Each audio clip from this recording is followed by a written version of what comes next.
Hello बच्चों, let's read the question. The question says arrange the following sulfates of alkaline earth metals in order of decreasing thermal stability. And the options are given: beryllium sulfate, magnesium sulfate, calcium sulfate and strontium sulfate. So here the question is given to arrange the corresponding sulfates in the decreasing order of their thermal stability. If we go for thermal stability, generally thermal stability is inversely proportional to your thermal stability is inversely proportional to basic character.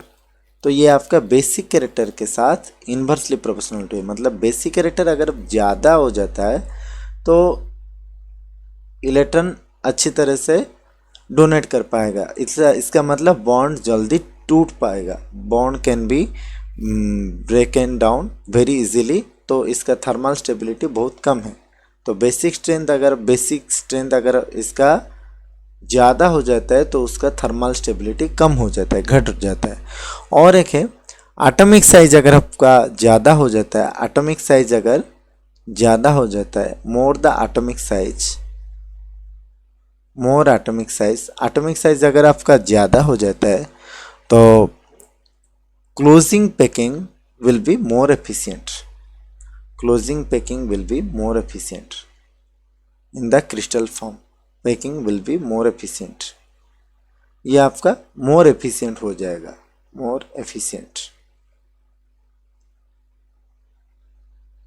फिर आपका lattice energy भी, अगर ये packing ज़्यादा अच्छा हो जाएगा तो लैटिस एनर्जी बढ़ जाएगा.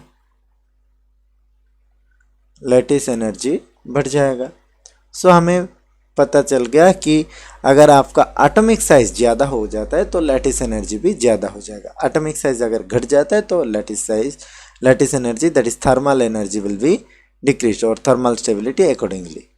सो बात करते हैं कि बेरिलियम सल्फेट और आपका मैग्नीशियम और कैल्शियम और स्ट्रोंशियम, सबसे ज़्यादा एटॉमिक साइज स्ट्रोंशियम का है, इसीलिए सबसे ज़्यादा स्टेबिलिटी, थर्मल स्टेबिलिटी इसका ज़्यादा है स्ट्रोंशियम सल्फेट. क्योंकि फिर आपका आ जाता है कैल्शियम सल्फेट, फिर आ जाता है मैग्नीशियम सल्फेट, फिर आ जाता है beryllium sulphate. So beryllium sulphate का सबसे कम हो जाता है due to its less atomic size. तो एटॉमिक साइज कम हो जाने की वजह से इसका थर्मल स्टेबिलिटी भी कम है. ठीक है.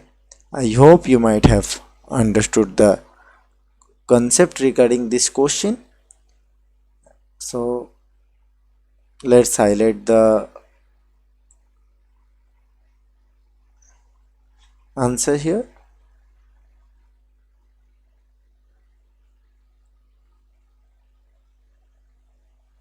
So I hope you might have understood that question.